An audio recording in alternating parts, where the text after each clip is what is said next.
যারা 5 লক্ষ টাকা খরচ করে বিদেশে আসবেন, আমি বলবো আপনারা বিদেশ না আসে 5 লক্ষ টাকা দিয়ে কিছু একটা করতে পারবেন দেশের মধ্যে। এই আইডিয়াটা আপনাদেরকে আমি দিয়ে দিব এই ভিডিওতে। হ্যালো এভরিওয়ান, আসসালামু আলাইকুম। সবাই কেমন আছেন? আশা করি অনেক অনেক ভালো আছেন। যারা 5 লক্ষ টাকা খরচ করে বিদেশে আসতে যাচ্ছেন তাদের জন্য এই ভিডিওটা। 5 লক্ষ টাকা খরচ করে বিদেশে আসা মানেই আপনি বুকামি করতেছেন। ক্যাশ টাকা থাকলে আপনি দেশের মধ্যে ব্যবসা শুরু করেন, ইনভেস্ট করেন, যে কোনো জায়গার মধ্যে ভালো একটা ব্যবসা খুঁজে আপনি নিজে সিদ্ধান্ত নেন একটা ব্যবসা করার।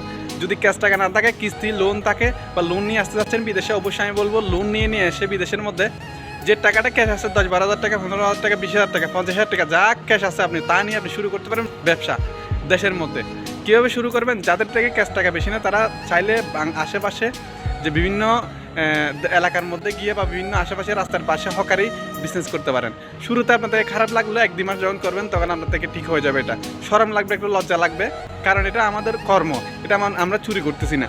যারা 5 লক্ষ টাকা খরচ করে বিদেশে আসতে যাচ্ছেন, আমি বলবো আপনারা বিদেশে না আসা উত্তম হবে। কারণ বিদেশে 5 লক্ষ টাকা যদি খরচ করে আসেন, যদি পজিশন করতে না পারেন, কারণ আমাদের অ্যাভেলেবেল বাইরের দেশগুলোতে আমাদের ভিসা বন্ধ হয়ে থাকে বাঙালির, তো যদি পজিশন যদি করতে না পারেন, সেক্ষেত্রে আপনি সেম অবস্থা, আপনি যতদিন বিদেশ করবেন ততদিন আপনার ফ্যামিলি সচ্ছলভাবে চালাতে পারবেন।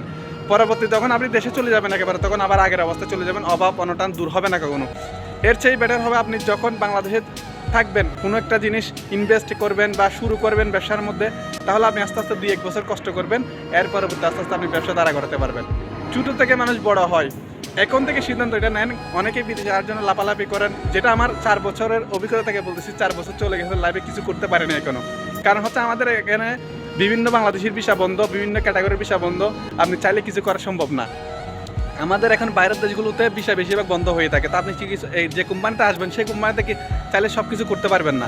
কোম্পানি থেকে বের হতে হবে, আগে পিছিয়ে দেখতে হবে সব কিছু। এখানে কিছু করতে হলে আপনাকে রিস্ক নিতে হবে, এবং কি সেই রিস্ক নিতে হলে আপনাকে বিষয়টা চেঞ্জ করতে হবে। বিষয় চেঞ্জ করতে না পারলে হবে না কখনো। যেটা আমি বুঝতেছি, এটা আমার অভিজ্ঞতা থেকে, বাইরের দেশগুলোতে এখন তেমন ভালো না। যে টাকা খরচ করে আসবেন, সেই টাকা দিয়ে আপনি দেশের মধ্যে ইনভেস্ট করেন, ব্যবসা শুরু করেন, আস্তে আস্তে দেখবেন এগিয়ে যাবেন।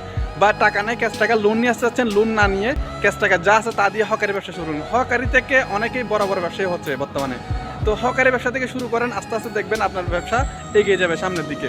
এর চেয়ে বেটার বুদ্ধি আমার মনে হয় না আর কেউ দেবে। কারণ বাংলাদেশের পরিস্থিতি এখন আস্তে আস্তে ভালো হচ্ছে। এখন যখন আমাদের নির্বাচনটা হয়ে যাবে তখন আরও ভালো হবে। ব্যবসাটা শুরু করেন। আমি যেটা বলতেছি, বিদেশ না আসে ব্যবসা শুরু করেন, এটাই ভালো হবে।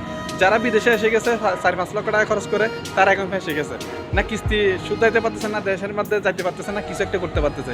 এটা আমার বাস্তবতার অভিজ্ঞতা থেকে আপনাদের শেয়ার করলাম। ভিডিওটা ভালো লাগলে সবাই শেয়ার করে দেবেন। আসসালামু আলাইকুম।